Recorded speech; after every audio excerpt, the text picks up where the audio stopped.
sejam todos muito bem-vindos aqui à nossa instituição. Hoje temos uma visita ilustre, a chefe do executivo do município de Bezerros, uma cidade aqui próxima da nossa capital e próxima à capital do forró, pertinho de Caruaru, logo depois de Gravatar.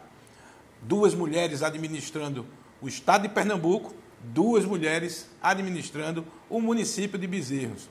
Lá em Bezerros tem um ponto turístico maravilhoso. Quem não conhece, vá lá, a Serra Negra, restaurante maravilhoso, enfim, uma cidade lindíssima, vale a pena a visita. E quem está sob o comando da cidade de Bezerros é Luciele Laurentino. Seja muito bem-vinda. Obrigada, querido.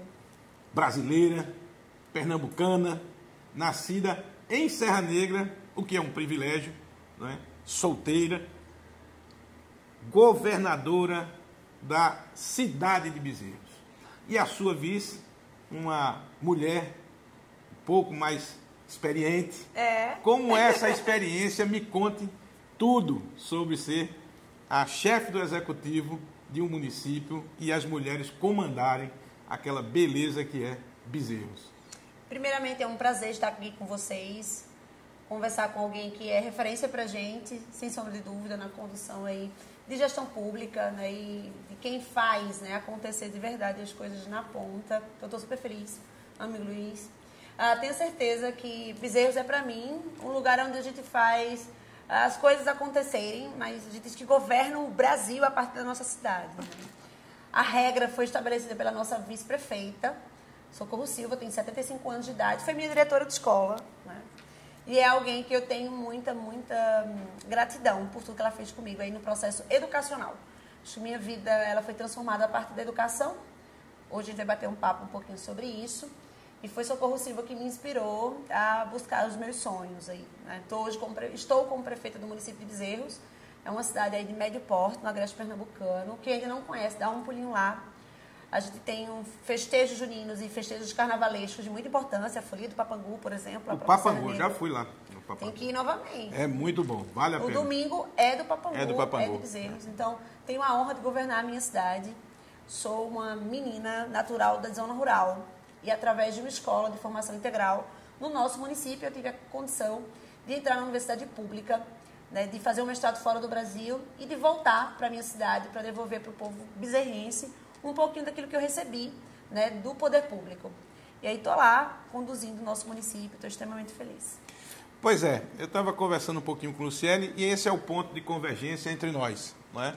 Nós devemos ao Estado. Eu sou juiz de direito há 30 anos, quase 29 anos, faço agora de magistratura. Então, tudo que eu eventualmente construí, a minha formação toda, é no ambiente público, não é? E um outro ponto de convergência muito grande, que é a educação. Não é? Eu sou filho de pessoas simples e cheguei até aqui graças à educação. E é em razão disso, Luciele, que a gente bate um papo sobre educação, porque você também tem uma origem que hoje vai servir e serve de inspiração, não só para os bezerrenses, mas para todos aqueles que mantém contato com você e conhece sua história. Então, eu queria que você falasse um pouquinho da sua origem, falasse um pouquinho de sua formação profissional, da sua formação enquanto entusiasta da educação. Ótimo. Para tratar da minha formação, eu vou começar de frente para trás, tá bom? Eu sou formada em Engenharia Florestal e Tecnologia pela Universidade de Valladolid, na Espanha, na Escola de Engenharia Agrária. Na Espanha? Na Espanha. Olha só. Fui embora lá para o Velho Mundo para poder entender um pouco mais de como a gente analisa o território através de pixel, satélites e radares. Adoro tecnologia, sou apaixonada por isso. E aí tive a oportunidade de estar na Europa, a partir do processo seletivo que fiz. Estava ali na conclusão do meu ensino superior, né, ali na Universidade Federal de Pernambuco, e consegui ganhar uma bolsa e fui morar na Europa durante 2 anos. Estar na Europa me possibilitou ampliar meu repertório, obviamente, mas enxergar o Brasil como um satélite, realmente, assim. Que país é o nosso país, assim? Que tomada de decisões eu posso fazer para poder ajudar a construir um país que faça mais sentido? Então, o mestrado me possibilitou isso. Estar lá, foi conectar cultura, aprender outros idiomas, mas, obviamente, na conclusão do meu mestrado, eu acho que o maior aprendizado é o que é que eu devo fazer para que o país se torne um país melhor. Antes de ir para o mestrado, eu fazia Geografia na Universidade Federal de Pernambuco, que é uma casa que me ensinou a lidar com o ensino superior e como a importância das universidades e do ensino superior, ele é trivial para a gente poder seguir trajetórias profissionais ou acadêmicas. Ali dentro eu tive um acesso à tecnologia, à pesquisa e à ciência, que para mim soluciona problemas diretamente. Então, acho que a grande entrega da educação no ensino superior passa, obviamente, pela ciência, pela resolução de problemas. E foi ali que eu fui para a tecnologia e foi por isso que escolhi a tecnologia e sou apaixonada por isso. Antes de entrar na universidade pública, né, na UFPE, aqui em Pernambuco, eu fui aluna de um modelo de escola aqui em Pernambuco, que se tornou referência no Brasil todo, que levou Pernambuco aí nos rankings de ensino médio nacional, que são as escolas de referência atualmente, mas que começou com um projeto piloto chamado Centro de Ensino Experimentais, são as escolas em tempo integral, são escolas públicas. Eu fui da segunda escola a ser implantada no estado de Pernambuco, foi uma escola que foi implantada lá no município de Bezerros, começou no ginásio pernambucano, na sequência foi para Bezerros, e aí eu fui aluna na primeira turma, de 2005 a 2007. E por que eu estou falando dessa escola? Para mim, ela foi o divisor de águas para mim. Em termos de perceber, né, me perceber como cidadã, me perceber como ser humano, me perceber como estudante, me perceber dentro da educação. Ela foi um divisor de águas. Foi a escola que me abriu as portas para entender que eu poderia sonhar coisas grandes, que dá o mesmo trabalho de sonhar coisas pequenas. Pequenas, sem dúvida. Mas a diferença é que esse processo se dá pelo tamanho do nosso esforço, pelas oportunidades que a gente tem, pelas escolhas que a gente faz. Então, foi essa escola que assegurou que eu chegasse onde eu cheguei. Graças a Deus, hoje, estou muito feliz de estar de volta como chefe do Executivo Municipal, mas, sobretudo, tenho muito claro para mim quem foi que garantiu que eu chegasse onde eu cheguei e onde eu vou chegar, né? Foi a educação. Sou de origem muito simples, né? Assim como o nosso amigo Luiz Mário, mas papai e mamãe hoje, né? Meus avós maternos, continuam morando na zona rural, são pessoas muito simples. Eu sou de uma família confusa, digo, né? Porque meu pai tem 14 filhos, eu tenho mais 5 irmãos de criação, são 19 no total. Seu pai é um herói. Meu pai era um herói. Literalmente. Mas eu não vivi com ele, eu morei com os meus avós maternos minha vida toda. Eles moram em Serra Negra hoje ainda, que é o distrito de Bezerros, e foram as pessoas que mais me ensinaram sobre simplicidade e sobre ser real, né, verdadeira e honesta. Assim. E foi essa trajetória da minha vida pessoal, familiar e educacional que me possibilitou fazer escolhas, né? E hoje eu estou aqui para dizer para vocês assim, que acho que talvez o meu maior desafio na política, e hoje estando como chefe do executivo, é a própria política, mas uma grande entrega que a gente quer fazer é provocar um cidadão comum a ele se sentir corresponsável pela tomada de decisão no seu município, no seu estado e no seu país. E não é somente no voto, é se engajar, fiscalizar, acompanhar os gestores que hoje ocupam cargos eletivos e tomam a decisão pelo próprio cidadão. Eu digo que a política, se ela não quiser, nenhuma política pública funciona. Então, a gente inquieta, ao menos em Bezerros, que o cidadão nos acompanhe o portal da transparência, acompanhe as nossas ações, e entenda onde cada real que chega no cofre público, ele está sendo aplicado onde. Porque isso empodera o cidadão da nossa tomada de decisão. Isso tudo me faz ter a certeza que dá para estar na política ou em qualquer ambiente público sendo real, leal, honesta e tendo algumas referências. A minha grande referência é a educação e, sobretudo, o papai e mamãe, que são as pessoas mais lindas do mundo. Pois é, deu para entender porque nós convidamos aqui a nossa Luciele Laurentini. Nós temos um amigo em comum, Sim. Não é? Ele foi eleito, tomou posse no dia de hoje, inclusive, agora de tarde, que é o nosso querido Mendonça Filho, aqui de Pernambuco, para quem estiver assistindo de fora. Vocês devem ter acompanhado em algum momento. Ex-ministro da Educação. Ex-ministro da Educação. Né? Está ali entre os top né, ministros da Educação. Paulo Renato, enfim. E ele. É o trem top, eu digo. Está ali entre os 3 melhores. Está ali entre os 3 melhores, para mim é o melhor. Mas, enfim. Somos suspeitos a falar. Somos suspeitos, né? Mas, Base Nacional Comum, novo ensino médio, isso. Garantir que as crianças tivessem, por marcos legais, a garantia de se alfabetizar um ano antes do que naturalmente as pessoas se alfabetizam, que era ali em torno de 6, 7 anos. A gente antecipou essa alfabetização através do Ministério da Educação. Então, ele é um cara... Ele é uma referência mesmo. Isso. E assim, Luciele, educação, um país não vai a lugar nenhum. A lugar nenhum. Sem educação... é o primeiro ponto. Isso não significa simplesmente entregar um canudo, simplesmente entregar um diploma. Não é? Isso vai por um ensino de qualidade. O nome qualidade é muito abrangente. Né? Tudo é muito relativo. que fica um conceito indeterminado. Passa pela boa remuneração dos professores, passa por estrutura física, passa por estrutura tecnológica, passa por dinheiro, é necessário ter investimento, mas passa essencialmente pela política, e para que ela passe pela política, esse tema tem que estar na mesa das pessoas, na prioridade, na discussão. E eu não enxergo ainda muito bem na sociedade brasileira a educação estando na pauta das famílias, né? De um modo geral, de todas as classes. Isso não é um privilégio, ou isso não é uma questão apenas das classes menos favorecidas, que evidentemente brigam pela sobrevivência diuturnamente. Então, eu enxergo que a educação, ela precisa entrar na pauta, como entra a da segurança, como entra a da saúde, como entra a da habitação, como entra do alimento, porque o país não vai alugar algum se não for desse jeito. Mas eu queria agora, puxando um pouquinho para a sua atividade de governo, né? O que foi feito e o que pretende fazer? O que você imagina para a sua cidade natal? Excelente pergunta. Eu gostaria só de fazer uma colocação em relação à educação. Assim. Eu considero a educação como um tema santo. É um tema que ninguém vai dizer que não é prioridade. Mas na ponta, a execução dos processos educacionais ou da formação, que seja desde os anos iniciais, da primeira infância, até o ensino superior e pós-graduação, o método, a forma, muitas vezes está desconectado com o mundo real. Às vezes os alunos acham a escola chata, desconectada com o que eles têm acesso no mundo tecnológico, no mundo globalizado.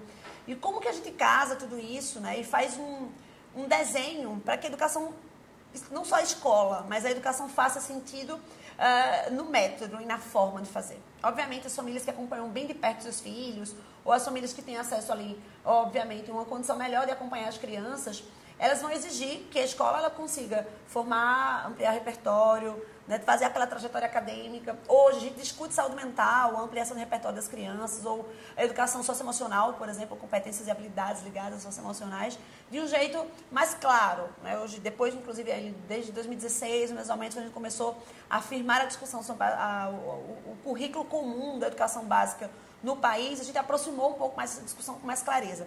A gente ainda tem muito que avançar, porque para além de pensar o conceito, ou pensar esse tema santo, do meu ponto de vista, a gente precisa assegurar que ele dê resultado. E o resultado dele não só é acadêmico. A gente precisa garantir desenvolvimento de competências e habilidades para jovens que se adaptem ao mundo, que tenham capacidade de liderança, que se conectem com novas tecnologias ou se conectem com pessoas diferentes, né? E aí tem a formação para valores, a formação para princípios, desenvolver talentos e descobertas de talentos nos jovens e nas crianças. Eu estive em 2018 na Suíça, no Departamento de Economia, só para fazer uma imersão em primeira infância e segurança pública. Na imersão em primeira infância, a discussão era como a gente cuida dessas crianças ali nos seus 1000 primeiros dias para assegurar que ela seja forte o suficiente, cognitivamente falando e emocionalmente falando, para que ela seja a potência, tá certo, da sociedade. Para que a gente diminua a evasão, que a gente diminua, por exemplo, que essas crianças repitam de ano, porque senão o Estado ele tem duplo custo. Você tem ideia, a cada uma criança que se evade, por exemplo, de uma escola, aumenta 5 crimes na rua. Então, tem uma correlação direta entre educação e segurança pública, por exemplo. Então, discutir o conceito de educação, sem necessariamente mergulhar nele, considerando que ele não é somente um tema santo, e ele deve ser um tema prioritário, mas ele precisa ser um tema que precisa ter processo, ele precisa ter um ciclo virtuoso de entrega. Então, ainda uma discussão precisa ser feita, precisa ultrapassar um pouco as paredes apenas de quem está envolvido com a educação. Quando a gente vai para o mundo mais desenvolvido, países mais desenvolvidos, discutir educação está no departamento de economia, no departamento de engenharia, está em outros departamentos, não está somente no departamento de educação. Em Bezerros, a gente tem feito um esforço para tentar entender em qual etapa que nós estamos, né? A gente, na nossa cidade, a gente tem grandes desafios de gestão. Nosso primeiro desafio de gestão é transparência, recuperação de reputação do município, garantir que eu digo que tem perfis muito concretos no nosso município. Tem secretários e servidores públicos, que são conceito cérebro, aí tem outros que são conceito coração, e tem outros que são conceito irmão. Tem gente que está pronto para trabalhar em tudo, sem nem entender direito qual é a demanda, mas está disposto a trabalhar. Tem gente que está trabalhando só se fizer sentido, se tiver lá no coração. E a turma da educação está mais ou menos por aí. E tem um time de gênios, assim, no município, que para mim pensa e concebe o município. Como a gente junta esse fluxo... Faz esse ecossistema... Faz esse sistema funcionar para que o município seja eficiente. Eu acho que a gente está nesse desafio. A gente avançou em várias frentes, então, na frente de transparência, na frente de compliance, na frente de criar um fluxo de administração pública que o município não tinha. Eu digo, mais do que pensar uma gestão 4.0, é instituir o papel, doutor Luiz Mário. Você sabe a importância do registro, principalmente no direito. Isso. No município onde você não tem nem a memória do que aconteceu, eu estou no meu primeiro mandato. Então, quando eu chego que eu não tenho registro de nada, por exemplo, na Procuradoria, ou no Departamento Fiscal, por exemplo, lá na Secretaria de Fazenda, isso é um problema. Então, hoje a gente, depois de 2 anos de governo, a gente garantiu que se tivesse registrado, sistematizamos tudo, criamos um fluxo de trabalho, a gente chama de TGM, que é Tecnologia de Gestão Municipal. E nas frentes de atuação, a gente priorizou saúde, porque nós pegamos ali um ano de pandemia, né? O ano 2021 foi o ano mais agudo de pandemia. A gente pensava que ia se livrar da pandemia e não. Então, priorizamos a saúde, principalmente na atenção primária e saúde da família. Na frente de educação, nós trouxemos a discussão sobre o mundo digital, sobre a escola conectada com a família em casa. A família estava em casa, as crianças estavam numa sala de aula em casa, uma sala de aula virtual. Então, aproximamos essas famílias do fazer escola, de fazer essa corresponsabilidade, e paralelo isso na formação dos educadores, para que eles se conectassem não só com o que a gente discute sobre tecnologia, inovação na educação, robótica, programação, inclusive tem uma discussão federal grave acontecendo aí, mas em Bezerro a gente precisava conectar esse adulto que está com a criança na escola, porque a criança sabe mexer no telefone celular, muitas vezes o adulto não sabe. Então, como a gente conecta esses dois mundos, investimos em formação, e hoje a gente está com outros desafios maiores, que é fechar a conta na administração pública, mas estamos felizes em termos inovado em algumas coisas. Fechar a conta na gestão pública. Fica sempre uma sensação, de um modo geral, não é, de que essas contas não se fecham nunca. Não é? E aí eu vou puxar um pouquinho para a nossa área aqui. Perfeito. A gestão pública ela precisa seguir, não é, uma trilha de legalidade, né? Uma trilha de... diferentemente do setor privado, no setor privado eu posso fazer tudo o que a lei não proíbe. No setor público eu só posso fazer o que a lei diz que permite. Então é uma lógica pouco inversa. E aí a formação de gestores, né? Com zelo pela coisa pública, aqui já pontuou uma dificuldade, que é a ausência de registros. Essa ausência de registros, ela pode ser por desconhecimento ou por má fé, não é? E gera as duas possibilidades. Ou intencional ou incompetência. Ou intencional ou incompetência, ou falta de... Mas eu gosto sempre de olhar... Gosto dos seus termos, são melhores, mais leves. Eu gosto sempre de olhar com os bons olhos. Vai que... Né, vamos dizer que assim, não queria esconder os números. Foi mal assessorado. Então, assim, a gente aqui, por exemplo, tem uma pós-graduação em gestão pública, voltada para os procuradores municipais e para os advogados que atuam naquela área. É encabeçada pelo ministro Mauro Campbell e um time de elite de professores.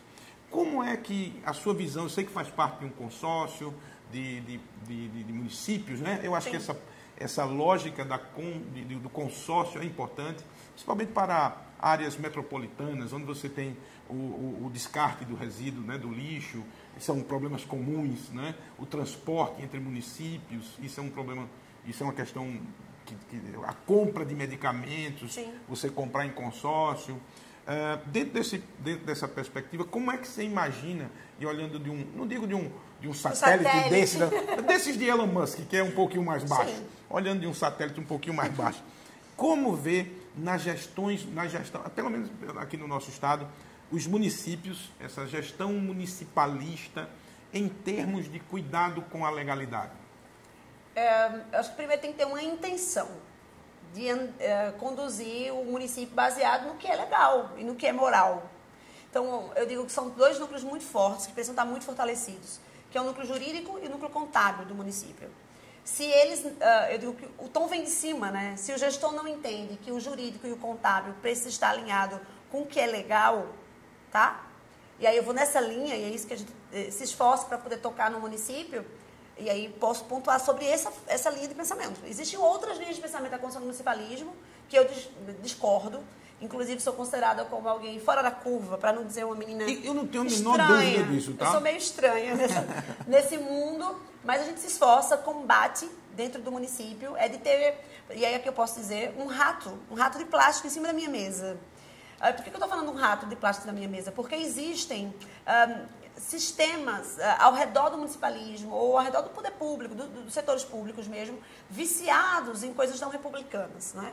E no início tinha uns avisados que visitavam a gente, e a gente simbolicamente dizia assim, ó, veja, o único rato que passa por essa prefeitura é esse aqui que está de plástico em cima da minha mesa. Os demais, por gentileza, né, deem licença. Mas, em termos mais técnicos, o que a gente tem se esforçado em fazer? Advocacia preventiva, para a gente não ter na ponta, de repente, no processo posterior, uma necessidade de defesa maior, de correção de erro, apenas para defender ou corrigir o problema. Então, a gente tem investido hoje numa formação interna de advocacia preventiva, de fortalecimento do que é o direito administrativo, porque boa parte, todos os meus secretários, são 9 secretários, são 6 mulheres e 3 homens. Nenhum tinha sido secretário antes. Então, a gente precisa antecipar a eles que, como ordenadores de despesa, existe um direito administrativo que preconiza a nossa tomada de decisão. É mais do que o nosso sonho, a nossa ousadia. Então, a gente se esforça para discutir sobre o direito preventivo e o direito administrativo, compliance e tudo que é combate à corrupção e tudo. Avançamos, fizemos formação no passado, não só para o município de Bezerros, fomos núcleo de formação regional. Então, para essa discussão ser um tema que culturalmente não causa uma estranheza. Fala de transparência com a população, avançamos nisso, isso é super positivo. Mas tem um desafio, na verdade são 2 desafios. Um é o operacional, que é o direito previdenciário, lidar com a previdência. Recentemente nós estivemos conversando um pouquinho sobre isso. Eu tenho um RPPS no município que tem um déficit atuarial de 470 milhões. Com um parcelamento de débito de 800 mil mês. Com um adicional de 50% de cima de cada servidor, além do patronal. Não fecha a conta no município onde sobrevive de FPM. Então, esse é um desafio à parte que a gente tem que discutir. O outro é eficiência pública. Então, dos princípios constitucionais, né? E que bom que incluíram a eficiência, né, do setor público, né, do poder público. Eu acho que a gente precisa se aprofundar um pouco mais nisso e gerar processos internos da administração pública. O senhor, como juiz de direito, por gentileza, nos ajude a construir, né, um serviço público que seja mais eficiente. Porque hoje tem muita tecnologia, né? E até tecnologia até mais barata, mais em conta. À medida que ela ingressa no mercado, ela vai barateando. Então, eu acho que para os pequenos municípios, essa parte de tecnologia tem muita ferramenta à disposição. Acho que dá para... Como a gente está falando de algo que não tinha nem os registros, então, acho que nesse momento é importante essa parte de tecnologia. Na parte eu fico feliz, né, de ver uma preocupação com a legalidade, né, com a eficiência, né?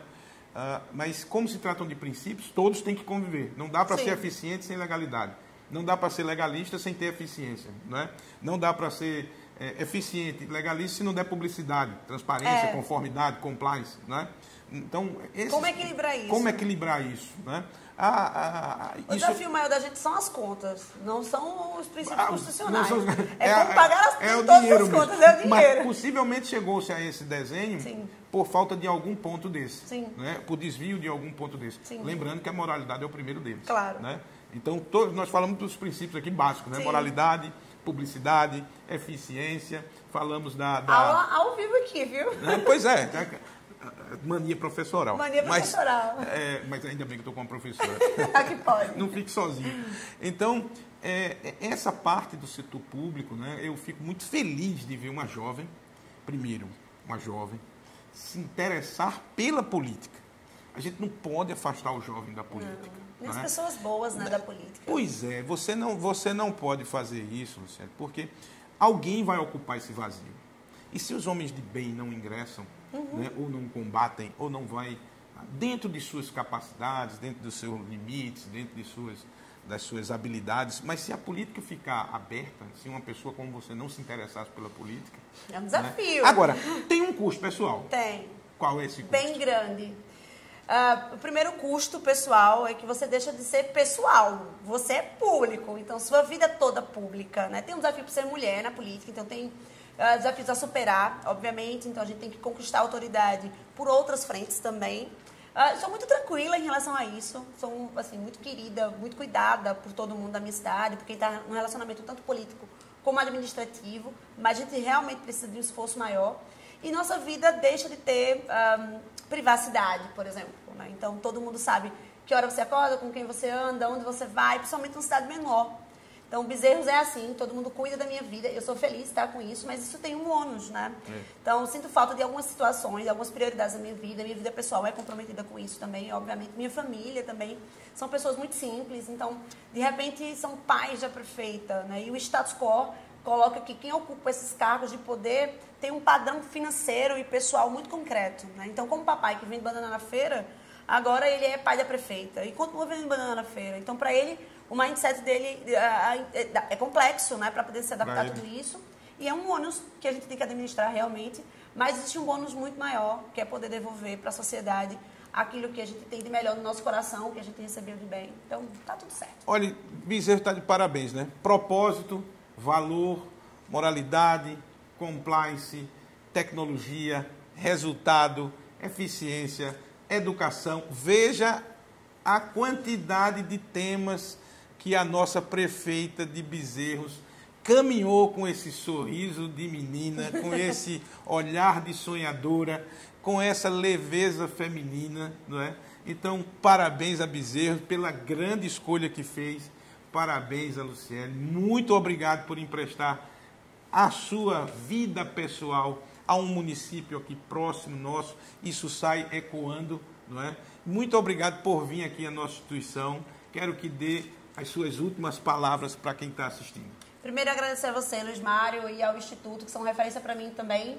Espero que todo mundo esteja aqui nos acompanhando, se inspirem, né, em contarem suas histórias e contaminarem as pessoas de coisas boas, porque nós temos pessoas muito boas espalhadas por aí que precisam dar a sua contribuição pública. Então, um super abraço a todos e gratidão. Um abraço, acompanhem sempre aqui a instituição, que tem sempre coisa boa. Venha-se embora. Muito obrigado a vocês. Tudo de bom. Tchau, tchau.